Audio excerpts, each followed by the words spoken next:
Thank you very much. I'm just going to put that back so I can see you in the room again.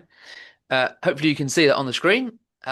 Nice to be with you here online over Zoom. But I hope this is a useful 35, 45 minutes or whatever, like however long it takes to go through this. I mean, it could take a very long time, couldn't it? If you look at the title on the screen that I've given myself here, well, it could be very short or it could be very long, and it still be a short overview of the Bible. Because if you've got one in front of you, I've got one here. Um, if you've got a physical Bible on your lap or in front of you, it's pretty big, isn't it? It's a big thing. Here's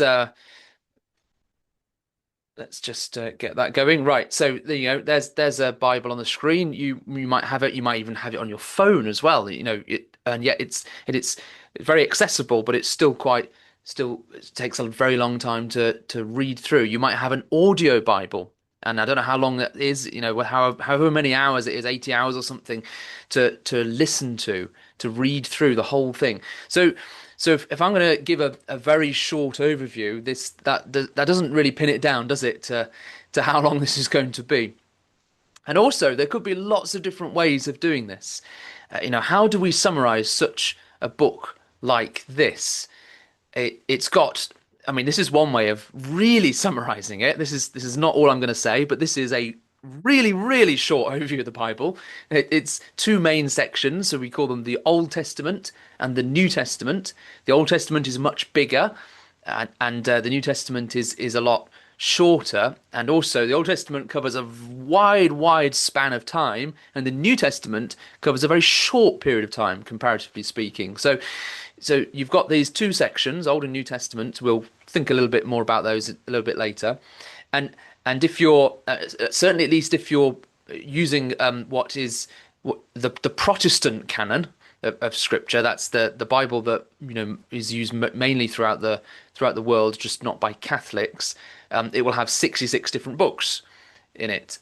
So that's it's not just one book. We're talking about a library. We're talking about a collection of books, and there's 66 different books in this Bible, spaced across those two main sections.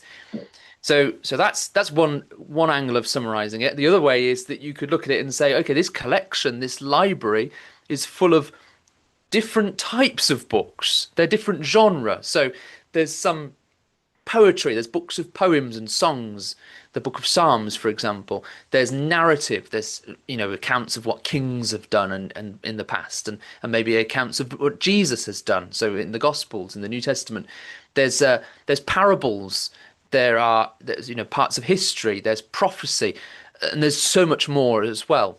So if you were to summarize this book, a very, very short overview of the Bible, that's what it is. It is an ancient book, 66 different books making up two different sections, all sorts of different things that span a wide range of time. Uh, and so where do you go from here? Where do you go from this big book? How on earth do we try and summarize or give an overview of it? Now, there's lots of things that we could talk about, and no doubt I will be missing out an awful lot. Um, and that's not my objective. Isn't to try and just fill as much as I can in the time. I don't think that's necessarily helpful when you're trying to force everything in. So what I'm doing is I've got two main ideas, two main thoughts, two main sections to this talk that I'm going to go through. Okay, and really I'm going to start from now, start from today. I had that picture, didn't I, of a Bible which is the ESV, the English Standard Version, and more on that in a moment, because that represents, a very modern English translation. So that's kind of representative today in the 21st century. We've got a Bible, but where has it come from? So we're going to start from that, and we're going to work backwards, and we're going to find out the different parts of the Bible, where they've come from, different parts in time. So it's going to be a little bit historical, that first section. It's hopefully going to be, I'm sure it will be, accessible for everyone. If you're not a historian, if you're not someone who loves the history, this will be okay for you. So don't worry about that. And then I want to ask, or well, when we get to the end of that, you might have a sense of, wow, this is a complicated book. This has come from different parts of history that's full of all sorts of different things. How on earth do we make sense of it? And so then I'm going to turn and ask, well, what is so good about it that makes it worth reading today? So that's the second part of the title there, isn't it? So we're going to travel back and we're going to open up this Bible and say, oh, look, this is where it's come from, and see the complications of it. Not that it's hard for you to understand, but it shows just how complex this is. 66 different books, different places, different times, all that kind of thing. But then what I want to do is try and tie those things together and say, okay, let's think about those books. What's the overall purpose of them? What's the overall message? And see how they're tied up nicely together.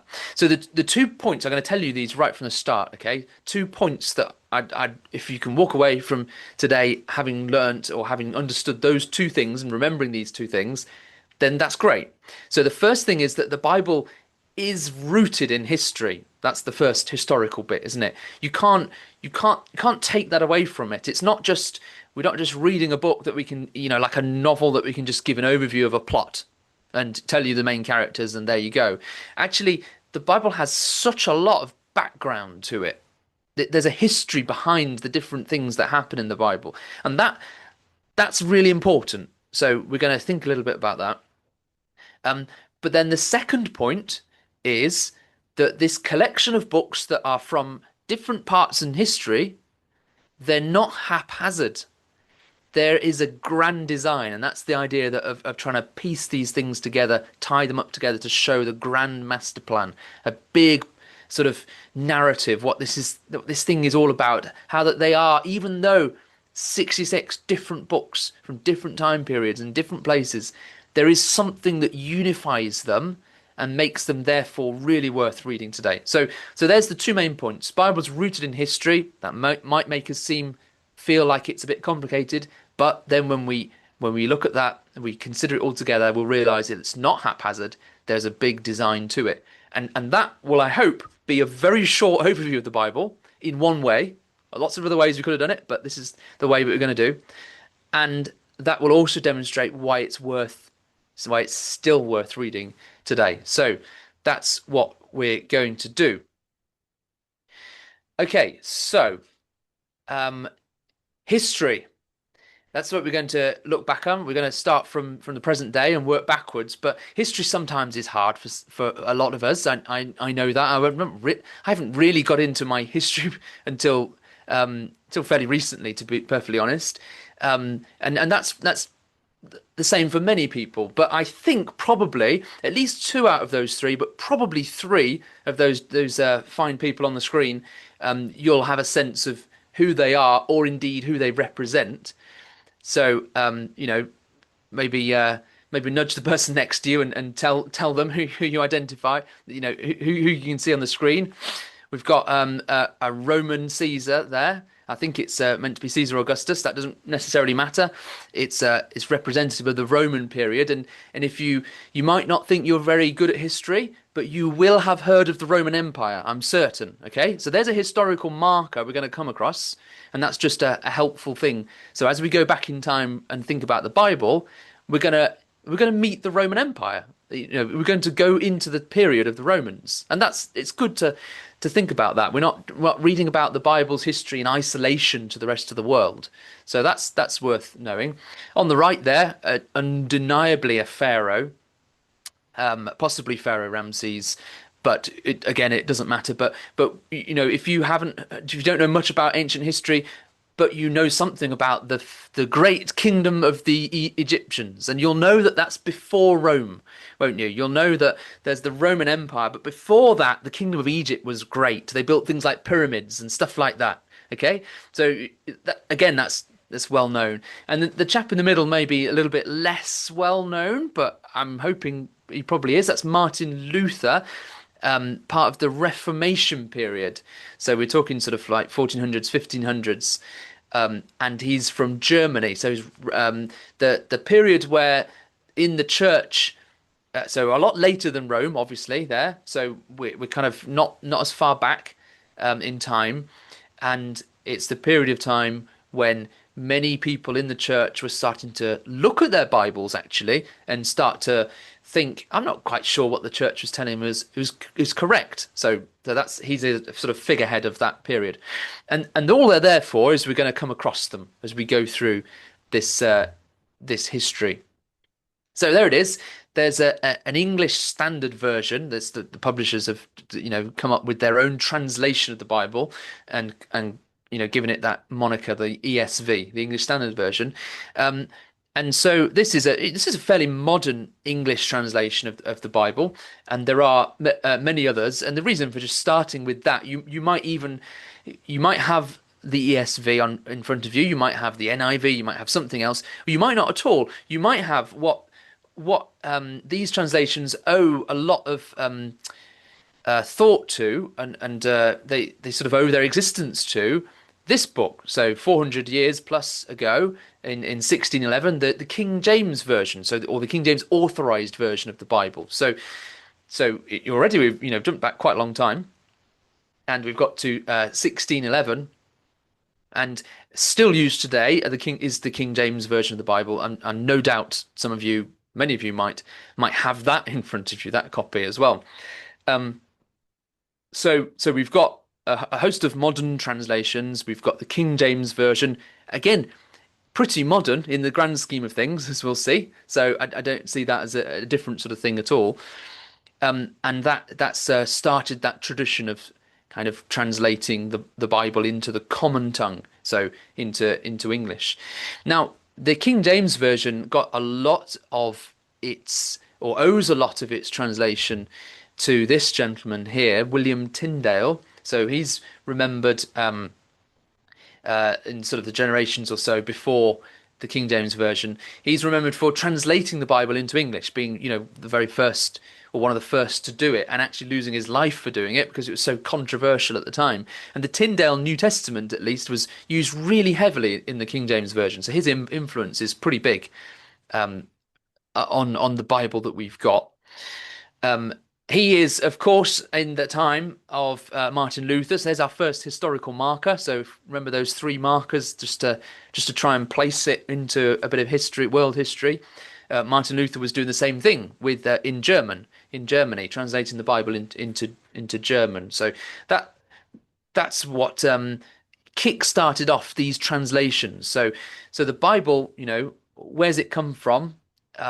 If I'm going to give a short overview of this, well, I've got an English version in front of me, whether it's the King James or the ESV or the NIV or whatever it is.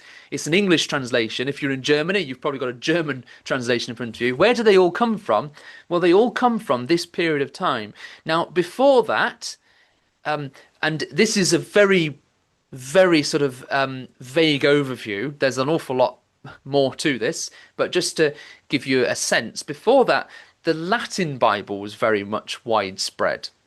That was kind of like the default. That was, the default language of the church. So if you went to a church from about 400 onwards, when the what's called the Latin Vulgate was translated, that was translated by someone called Jerome in 400 AD, and that effectively became the main Bible of the church, the main language of the church. Even when people weren't really speaking Latin much anymore, as well. So that's if you're going back before Martin Luther, before William Tyndale, you've got a load of Latin Bibles as the kind of the default. But of course, the Bible wasn't written in Latin first.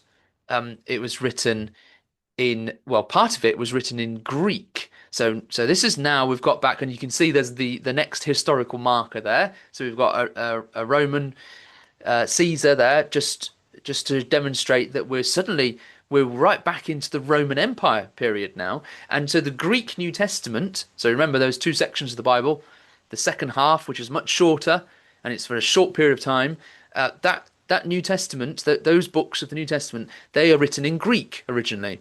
So they weren't written in English, German, Latin, or anything else, but Greek.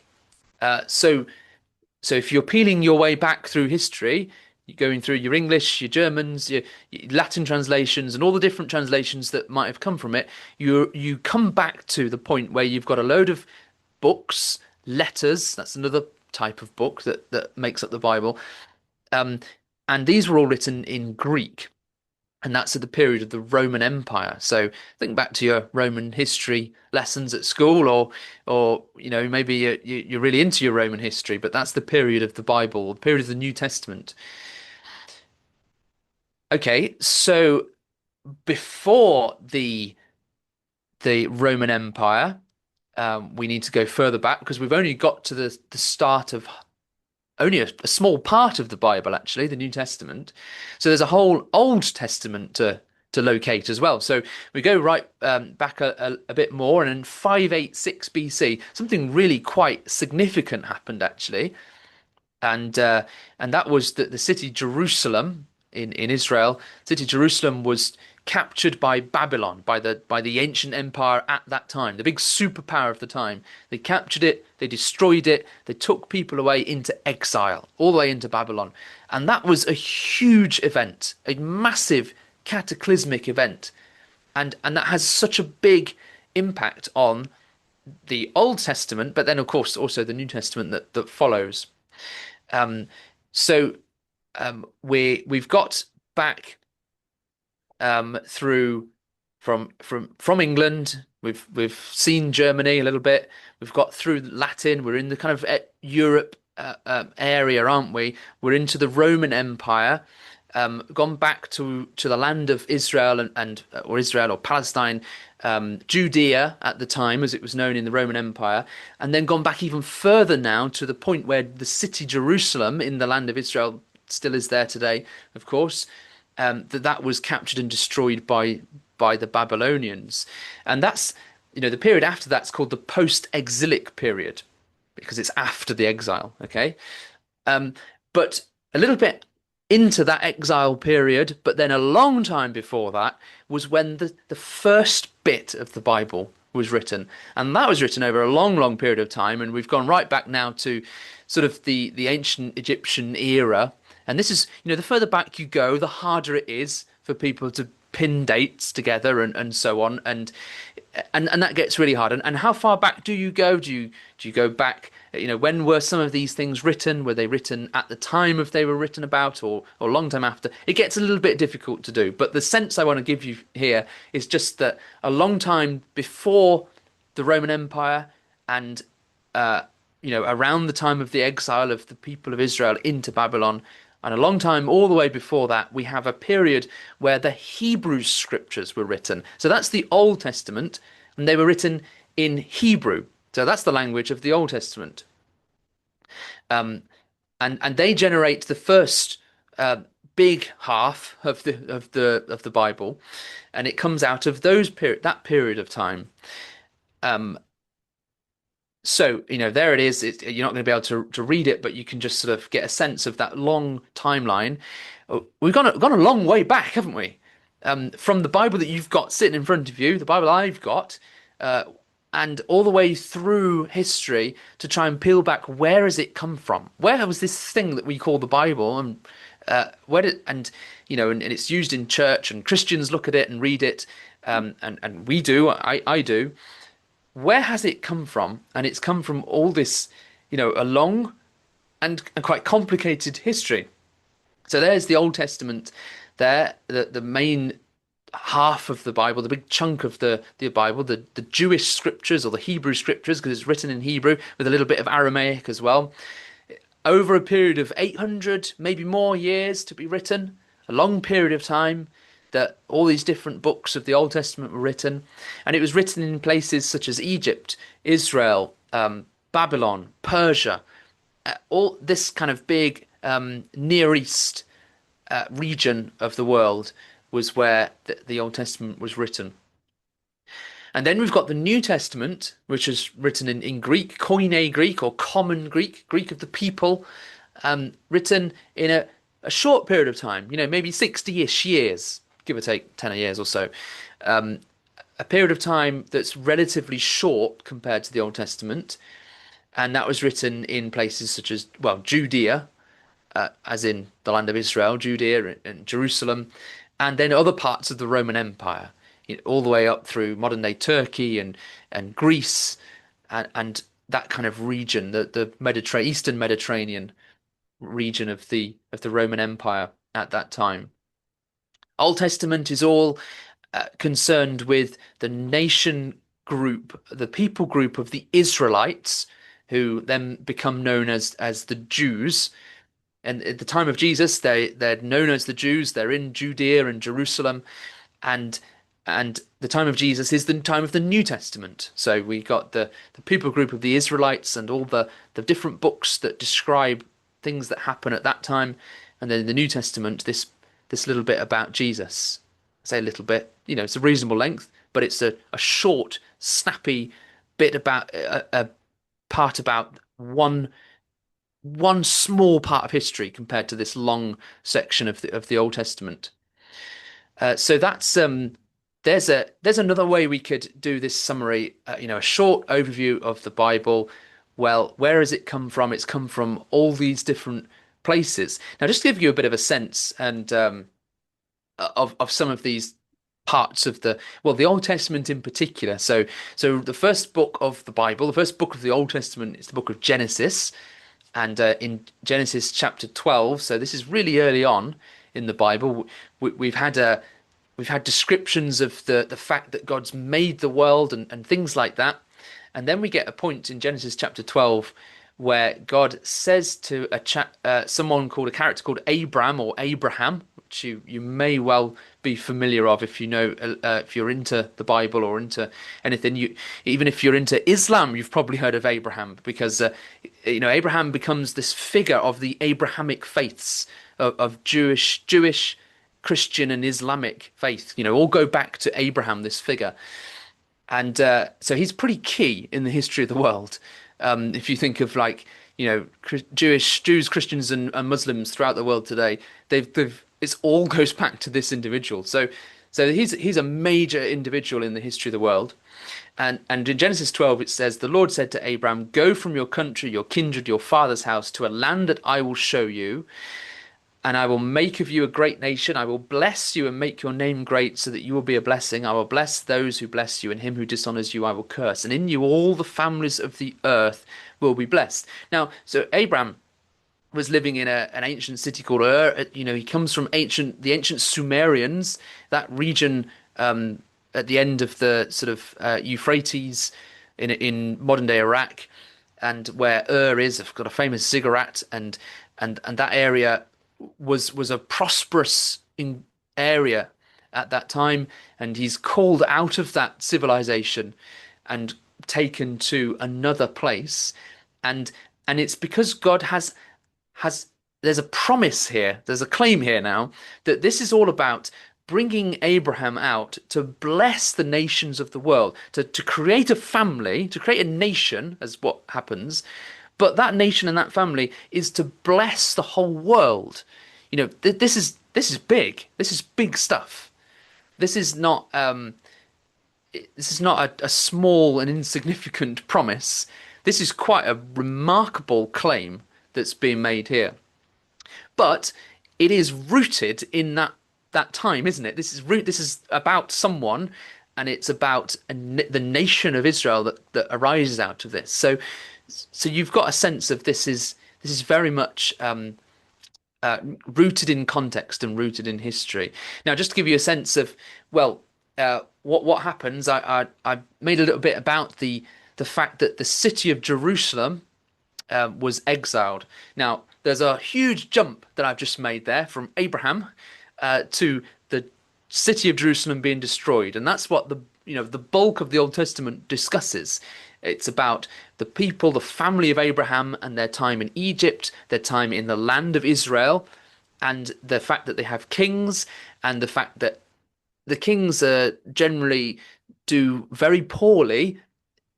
They do very poorly at being kings, and they do very poorly at being ethical kings as well in the eyes of God and in accordance with the laws of God. So there's generally speaking that it's a history of kings acting well, as many kings do throughout the world, in ways that are immoral and not very conducive to justice and righteousness and so on. And then ultimately you get this exile of Jerusalem and the destruction of Jerusalem. And this is, I thought I'd use a psalm here. So Psalm 79 is one example of reflecting on the fact that Jerusalem is laid in ruins. And and so this is a song, or a lament about it. Oh God, the nations have come into your inheritance. They've defiled your holy temple. They have laid Jerusalem in ruins. They have given the bodies of your servants to the birds of the heavens for food, the flesh of your faithful to the beasts of the earth. They've poured out their blood like water all round Jerusalem, where there was none to bury them. And it's pretty hard to read this and other parts of the Bible that discuss this exile. So, you think, oh, God's plan, or this plan, this claim of this nation being a blessing to the nations. Well, it doesn't sound like it's really working, does it? Perhaps it was a load of rubbish, or perhaps it's all gone wrong. Perhaps God doesn't keep his promises. Perhaps he wasn't even there to make a promise in the first place. And that might be in your mind when you sort of read through all of this. But again, the point here is this is uh, this is a psalm, a song rooted in a really specific moment in history. Uh, it's it's it's a fascinating, and the Bible is fascinating like this. It can be so relevant to us, and it is, and that's what I'm going to be going on to say. But you can't detach it from the things it's about. And for example, the destruction of Jerusalem here. Maybe you might want to turn up this passage. Now, this is a pretty easy passage to turn up because it's the last book, and in fact, the last chapter of the Old Testament. So if you can sort of navigate your way through to the middle of the Old Testament, the New Testament, where those two halves are, and find Malachi. Usually these little books of the prophets are quite hard to find, but Malachi is the easy one because it's right at the end. So just before Matthew, where Matthew starts the New Testament, and Malachi chapter 4. So we're after the exile now, and this is quite an important chapter. It's at the end. If you, as I've just said, it's right at the end of the Old Testament. If you were using a Jewish Bible, it won't be quite at the end, but it will still be at the end of a really important section, because the Hebrew Bible is structured a little bit differently, and this is the end of the prophets, which is the second of three sections. So that doesn't really matter. There's a whole lot of detail there, which is really really interesting and really can be really important and great to look into. But the point is, whichever Bible you look at, this is at a climactic moment towards the end, and you might think, okay, so this is the end of a big section. Maybe everything's been sorted, but it really isn't. And this is one of three, well, many passages, but three key passages in the Old Testament that talk about the fact that we need something else to happen. The day is coming. So, Malachi 4, verse 1, behold, the day is coming, burning like an oven, when all the arrogant and all evildoers will be stubble. The day is coming. The day that is coming shall set them ablaze, says the Lord of hosts, so that it will leave neither root nor branch. But for you who fear my name, the Son of Righteousness will rise with healing in its wings. Verse 4, remember the law of my servant Moses, the statutes and rules that I commanded him at Horeb for all Israel. Behold, I'll send you Elijah the prophet before the great and awesome day of the Lord, and he will turn the hearts of the fathers to their children, and so on. And, at the end, lest I come and strike the land with a decree of utter destruction. And that's how it ends. This isn't a resolved story. So if you are only into Judaism, so if you don't, you're not following Jesus as a Christian, this is where the end of your scriptures are, and it's not resolved. The day is coming, and we've got to repent. We've got to turn away. We're looking for something to come, and and we need something. It's an unresolved story. People are looking for, at the end of the Old Testament period, looking for something to come, and that's really important thing to notice. So the first point then, let's just, as we sort of wrap up this first half, the Bible is rooted in history. It's not just something you can pick up and read and just immediately apply to yourself. I'm going to be a bit careful how I say that because it is something you can pick up and read and apply to yourself, but maybe not immediately apply because quite often if you do that, you might pick up the Bible, read it, and immediately go out and follow it exactly what it's saying. Well, what's the context to the bit that you've read? Have you just read something about the nation of Israel in the land? Have you just read something about what the prophets were saying? Have you just read a psalm of lament? Have you just read a psalm of praise? There's so much background here to this. I mean, we haven't actually looked at the New Testament yet either. We'll do just in a moment. But of course, the New Testament is about the the history of Jesus, that character, Jesus of Nazareth, and what he did and said, the claims that are made about him, and that he comes as the answer to the story. So Malachi ends here with this, the day's coming. We need something to come. Something's got to happen. We need something. Earlier on in the Bible, it talks about having a new prophet to come, like Moses, who was a key prophet of the Old Testament. And we need someone like him. And then the New Testament is in the history, the period of time where Jesus is. So Jesus kind of carries on that story, the big story that starts with, Abraham and bringing blessings to the nations. Okay, so my point then from this history bit, gone right from my English Standard Version or whatever version you've got. Maybe you've got back already to the King James Version, but a modern English version. When I say modern, I mean everything from 1611 onwards. A modern English version through the translation period, all the way through, hopping over the Latin, back to the Greek, back to the Hebrew, and finding these ancient scriptures that are about these periods of time which are quite different from today in Shrewsbury or where I am, and quite different from modern life, and that's why it's really important to, if you're going to understand them, to have that awareness and have that understanding of these books and these different parts of the Bible that come from different periods of time and in different places. Now, that's the first point. So a short overview of the Bible, a very short introduction to the Bible, is a little bit about its background and its history. And you might get the sense of this, and hopefully that I don't think any of the history there was too complicated, but you might get a sense of this, well, wow, it's actually, this isn't just like a religious book of wisdom. I mean, it is that, but it's not just like something I can pick up and, like Aesop's fables and just, I get it, I get the point, that's it, and walk away. This, you might think, this is actually really complicated. I've got to actually understand the background to this. I can't just read about someone called David in the Old Testament and just think, he did this, therefore I've got to do that. Or, I can't just read different parts of the Psalms and think, they're lovely. I've got to actually think about what they were written about. And I can't just read the letters in the New Testament and think, they're really good instruction for me, which they are. But I've actually got to think about, who have they been written to, and the background to that, and then think, that's therefore important for me.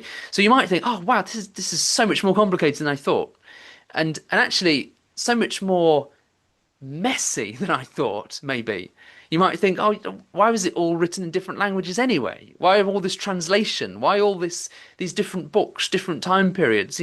God's made this really hard, really difficult. Maybe all this is a bit haphazard and a bit messy, and I can sympathise with that feeling. You can look at that, and many people do. Many people will study things like the Bible, parts of the Old Testament, New Testament. They'll study it. They'll spend their life studying it, and they'll do it from a scholarly perspective only. And they'll read it for sort of academic reasons and understand where it's all come from, and it's very complicated and that sort of thing. And you can walk away with a sense of that, but if you're doing that only, I think you're you're looking at the trees and not the forest. You're missing the wood for the trees. You're homing in on certain facets of it, but you've missed, completely missed, the fact that this collection of 66 seemingly haphazard books is actually quite amazing and brought together in an amazing way and describes this big overarching plan that, from Abraham and the blessings of people to the nations and what God is trying to do. So this is the second bit that I want to talk about now, just as we think about it. And what I'm going to do now, I've only got this one slide left, which is Psalm 1. So we've dipped into a couple of Psalms already, and this is the first Psalm. Again, a little bit of a teaser. Psalm 1 is at the start of one of those three sections of the Jewish Old Testament. It's a key moment in the book, so it links with lots of things in a way which is a little bit less apparent in the English Bible, the way we have it laid out, but that's for another time. But Psalm 1 is brilliant, and I'm going to keep it there because we're going to look at a couple more passages. So Psalm 1, blessed is the man who walks not in the counsel of the wicked, nor stands in the way of sinners, nor sits in the seat of scoffers, but his delight is in the law of the Lord, and on his law he meditates day and night. He's like a tree planted by streams of water that yields its fruit in its season, and its leaf does not wither. In all that he does, he prospers. And it goes on to talk about the wicked ultimately being driven away. So, like a resolution of the good and evil problem. But it's this metaphor of delighting in the law, or really the instruction. The English word law is it's not great really, because we think of regulations, don't we? We think of rules, and the word law in the Hebrew here, Torah, can mean that, but it doesn't have to. It's got such a much broader range of meaning. It can mean teaching and instruction, and it can also mean specifically the books of the Old Testament, or most specifically, more accurately, the first five books. It can mean that. That's again another time, again in a little bit more detail. But the delight of this man is in God's law, God's instruction and his teaching, and he's like a tree planted by streams of rivers of water. So the claim here is actually this collection of books, which looks like it's really haphazard, is actually profitable. If you read it, if you meditate on it, then you're like a tree planted by streams of water. Now, what I want to do is ask you to turn up a couple of passages. The first of those is in Genesis, and right at the start. Now, that's I know again I can ask you to do this because this is one of the easiest passage to turn up, the first couple of chapters of Genesis. So however much you know about the Bible, you can turn to the first few pages. Anyone can do that. So that's great. So Genesis chapters 1, 2, and 3 talk about the fact that God has made everything around us, made the heavens and the earth, made the world. And there's a depiction of this in Genesis chapter 2. And we get the story of the man and the woman in the Garden of Eden. So again, if you're not too familiar with the Bible, you may well be pretty familiar with this story anyway. The Garden of Eden and the man and the woman, Adam and Eve. So Genesis chapter 2. If I kind of want you to sort of just use your eyes and skim through this and just have Psalm 1 in the back of your mind as well, and just hear the echoes there of those things. So verse 8, the Lord God planted a garden in Eden in the east. There he put the man he'd formed. And out of the ground the Lord God made to spring up every tree that is pleasant to the sight of good and good for food. The tree of life was in the midst of the garden, the tree of knowledge of good and evil. And a river flowed out of Eden to water the garden. There it divided and became 4 rivers, and so on. And basically what you've got is a picture of what Psalm 1 is talking about, haven't you? A picture of a garden-like perfect place where there's the tree of life and the rivers watering the garden flowing out. And Psalm 1 is saying, well, do you know what? The person who picks up these ancient texts, these scriptures, and meditates on them is like that. It's like they're back in Eden. It's like they're back in this moment. Of course, what happens in Eden, which is in chapter 3, is that the man and the woman disobey God and they're driven out of the garden. And that's, that's like Psalm 1 verse 5 on the screen, or verse 4, sorry. The wicked are not so, they're like chaff that the wind drives away. The wicked won't stand in the judgment, and so on. So you get this sort of good and evil problem, good and evil choice that people have. Adam and Eve had that choice. Everywhere from Genesis all the way through the Old Testament, people have that choice in front of them, good and evil in front of them. This is what this grand master plan, this grand idea that runs through the Bible is all about. There's a choice being put to Abraham. Come to this land and have your trust in me, and I'll make of you a great nation, and all families of the earth will be blessed in you and in your seed, because there's now a choice to them whether they can choose to choose good, to meditate on the law, on the teachings of God, and do those things or not. The wicked will not so; they're like chaff that are driven away. So there's this choice, and then that goes all the way through, doesn't it, into the exile that I've talked about, which is the really important moment in the Old Testament where the nation of Israel collectively have effectively chosen to be like the man and the woman in the Garden of Eden and decided to disobey God, and they are driven out eastwards from Jerusalem, from the temple, away from the garden like that, where God had put them in the land with laws to do and to keep, laws to keep, and to show his goodness in the things that they do, but they're driven out away. And you start to, we've got Psalm 1, which I said was a key moment in the Old Testament structure. We've gone to Genesis 1, 2, and 3, and that's obviously at the start, so that's a very key moment in the organization of the Bible as well, the organization of the Old Testament. And then the exile, that key moment in the history as well, where you can see these themes are starting to follow through. We also briefly looked at Abraham, didn't we? And that was bringing him out from the east, from the Sumerians, from Ur, into that land. That was like putting him into the garden, into the land, and yet his descendants are driven out, and they're waiting, like Malachi says, for a time, for something else to come.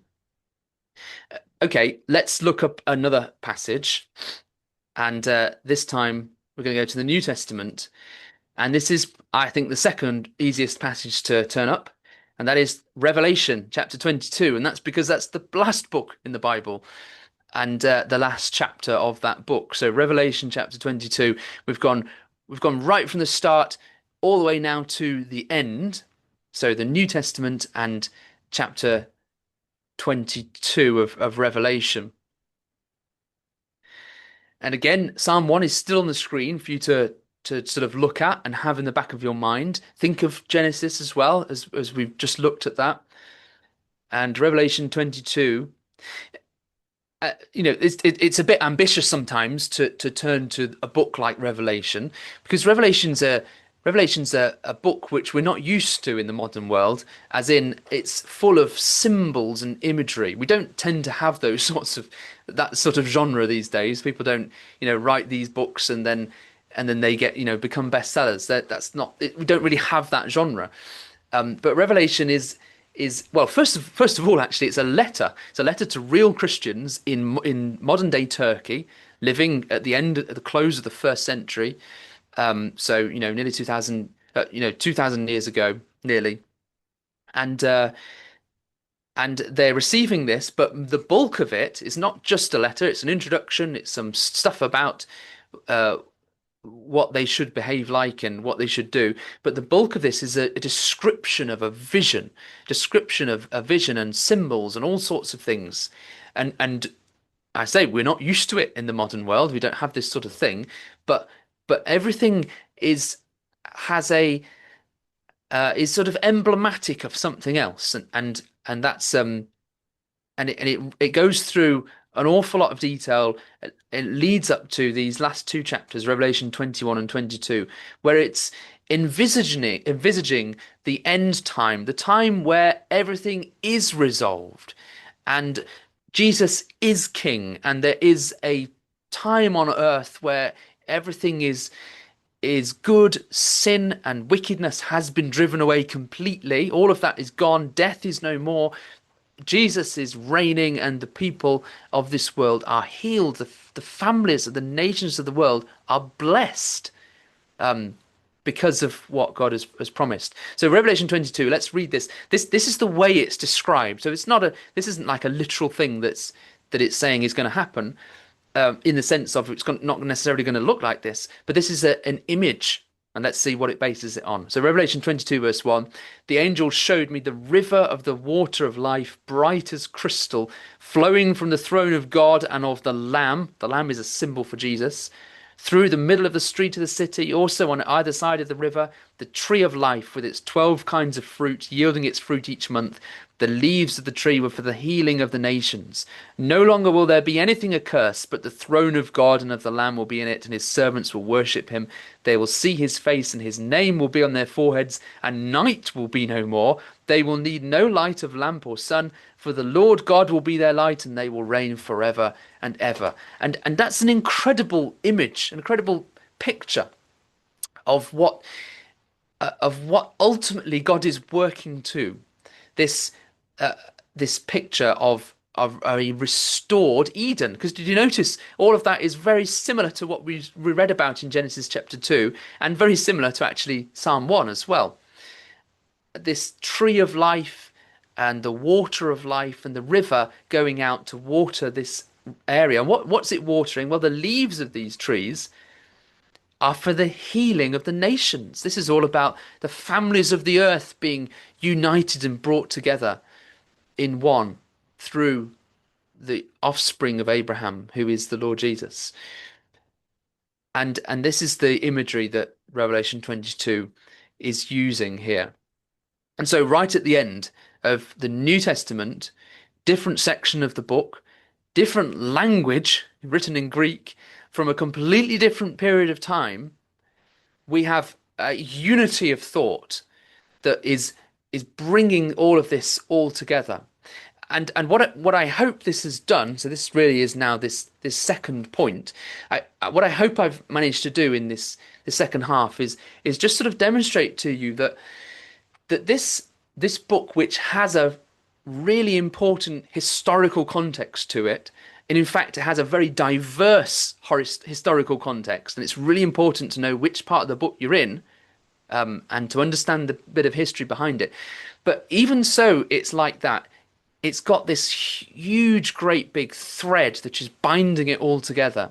And we've gone from Genesis to Revelation. Psalm 1's a really important moment along that journey that is telling the reader to think back and meditate on those things that have come before, meditate on what's going to come, and you'll be like that tree of life and be that part of that healing to the nations. And everything that the Bible talks about is within that overarching summary, that overarching overview of everything else that it's all about. Everything sits within that. And so when you can turn up any part of the Bible, any different book, it might seem pretty obscure. Think about, well, what's the background to it? What period of history is it talking about? It's talking about when the people of Israel were taken into exile, and how that there needs to be someone to come to be that promised person of the offspring of Abraham to bring about the promise. That so it sits within that context. Maybe you turn to a passage in the New Testament, and it's a letter that is to a church, maybe at Corinth, and it's describing all sorts of intricate things. What's all that about? It's a letter to a group of Christians, not unlike us today, actually, who are sitting in a city very different. It might be, the city of Corinth, but quite different from Shrewsbury today. But they have obligations, they have responsibilities to behave. How are they going to behave? How are they going to look like to the people outside? How are they going to live to show the love of God and the love of Jesus in their lives? Because they're people who are healing for the nations, and so it sits within broad context again. And that's I think I hope is a little bit about the a very short overview of the Bible from those two ways. There's the history, and then it's almost compilation, the how it's compiled and the themes it describes. So much more we could have talked about. It would have become less of a very short introduction. It would have become a much longer introduction and overview. There's so much more to delve in, and I hope from spending just a little bit of time at the beginning and the end, it's just whetted your appetite to go and look at anywhere in between, to try and wherever you look at, you turn to it and find wisdom, understand context, find wisdom to apply to your lives, and understand the plan and purpose of God, and understand that a little bit more. There's one thing right at the end I just want to end with, because what I haven't done is I haven't gone to different parts of the Bible that talk about the fact that it has come from God, and that's a really important part. And didn't sort of, that is an important thing, and I'm hoping by starting off almost looking at it from historical point of view, and then thinking, oh, is there any coherence to this at all? Oh, actually there is. I hope that that's like the very first step, the bedrock to this, that will then allow you to think, perhaps this has come from God. So then go and start looking at those passages that talk about this being the Bible being or carrying the Word of God. It's not just a curiosity of history, but there's some brilliant coherence to this that has a message, a, a, a very comforting message from God. Because, without that in this world, that would be very a desolate world to live in. And yet we have this amazing thing. So that's my very short introduction, a very short overview of the Bible, and why I think it's still worth reading today. So I hope you found that useful.